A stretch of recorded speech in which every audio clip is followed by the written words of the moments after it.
बदलिब जुक्त दुई परीक्षा ढांचा। तो प्लस टू पिलामानक पई कौन कौन सबू नुआ नियम लागू होईछि एवं एही नियम गुराक केबेठारु लागू हेबो से विषय रे आमे वर्तमान एही वीडियो माध्यम रे जानिबा। तो चलंतु वीडियो को संपूर्ण देखंतु। वीडियो को नुआ करि आस्तिले आम चैनल को सब्सक्राइब करि नियंतु। एही भली एजुकेशनल वीडियो देखिबा पई आम चैनल को सब्सक्राइब करिवे सह आम टेलीग्राम चैनल रे मध्य जॉइन होंतु, जहा द्वारा आपण डेली अपडेट पाई परिबे। तो देखंतु जुक्त दुई पाठ्यक्रम और परीक्षा रे व्यापक परिवर्तन आने को उच्च माध्यमिक शिक्षा परिषद योजना प्रस्तुत करिछि। पाठ्य खसड़ा को संक्षिप्त करा सह परीक्षा को आहुरी सरल करने दिगरे पदक्षेप मध्य निया जाइछि।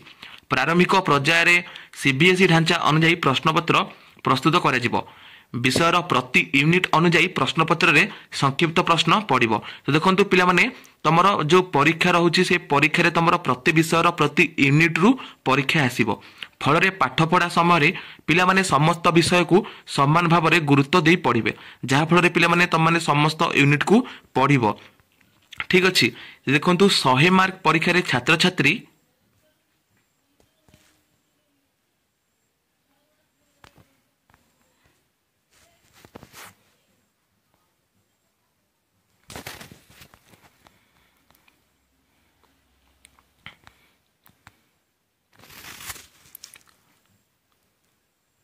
अशी % संक्षिप्त उत्तरमूलक प्रश्नर सम्मुखीन हेबे।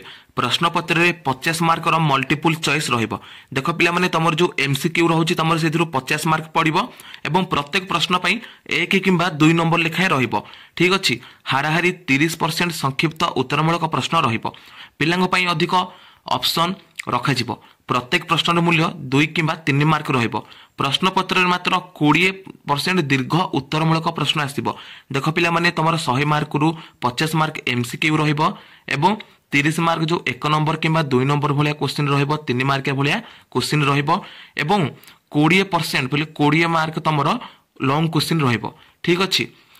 तबे अन्य पक्षरे जुक्त दुई बोर्ड परीक्षा पे छात्र छात्री आगुआ फॉर्म पूरण कर अगस्ट और सेप्टेम्बर मासरे एक्स रेगुलर और रेगुलर छात्र छात्री फॉर्म पूरण कर फल छात्र छात्री को शेष मुहूर्त में असुविधार सम्मुखीन होगा पड़ो ना। परीक्षा पूर्व परीक्षार्थी को केवल एडमिट कार्ड ग्रहण करने को नवेम्बर प्रथम सप्ताह द्वादश श्रेणी छात्र छात्री इंटरनाल टेस्ट अनुष्ठित हेबो। थियोरी परीक्षा आरंभ होबार गोटे मास पूर्व परीक्षा सूची जारी करने को परिषद निष्पत्ति नेछि। जुक्त दुई थियोरी परीक्षा 2025 फेब्रुआरी मासरू आरंभ होई मार्च द्वितीय सप्ताह सुधा शेष कराजिबो। एथर मध्य कला विज्ञान वाणिज्य और धंदामूलक विभाग विषय गुड़िक परीक्षा एका संगे आयोजन करने को निष्पत्ति होईछि। जनवरी प्रथम सप्ताह ही प्रैक्टिकल परीक्षा अनुष्ठित हेबो बोली परिषद पक्षरु निष्पत्ति होईछि। केवल सेतिक नुहे जुक्त दुई पाठ्यखसड़ा मध्य परिवर्तन आनिबा दिगरे परिषद कार्य आरंभ करिछि। कला विज्ञान वाणिज्य और धंदामूलक विभागर विभिन्न विषय कमिटी एकाधिक बैठक कर व्यापक आलोचना करिसेंति। एनसीईआरटी आधार रे पाठ्यखसड़ा प्रस्तुत करा जाउछि। एकादश और द्वादश श्रेणी एवं जेतिकी पाठ्यखसड़ा शिक्षा ग्रहण करुछंती ताकू आहुरी ह्रास करा जिवो। तमर सिलेबस पिला माने कमिबार बहुत संभावना रहिछि। ठीक अछि। वर्तमान समय धंदामूलक विभाग रे आवश्यकता नथिबा पाठ्य को पाठ्यखसड़ारू बाद दिया जाइछि।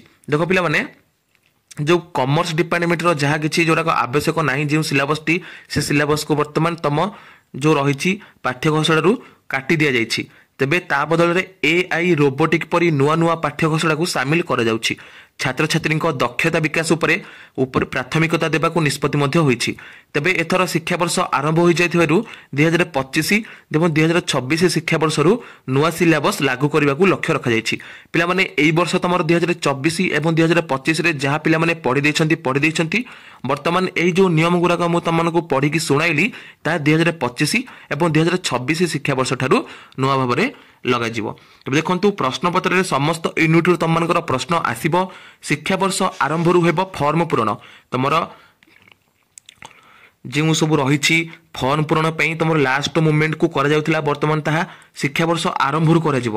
ତେବେ ଯେତେବେଳେ ନୂଆ ନୂଆ ତୁମେମାନେ ସେକେଣ୍ଡ ଇୟରକୁ ଯିବ ପିଲାମାନେ ତୁମର ସେଇ ଟାଇମରେ ହିଁ ତୁମର ଫର୍ମ ଫିଲ୍ଅପ୍ ଷ୍ଟାର୍ଟ ହୋଇଯିବ, ଲାଷ୍ଟକୁ ଯାଇ ଆଉ ରଖା ହେବନି। 2025 ଏବଂ 2026ରୁ ଲାଗୁ ହେବ ଏହି ନୂଆ ସିଲାବସ୍।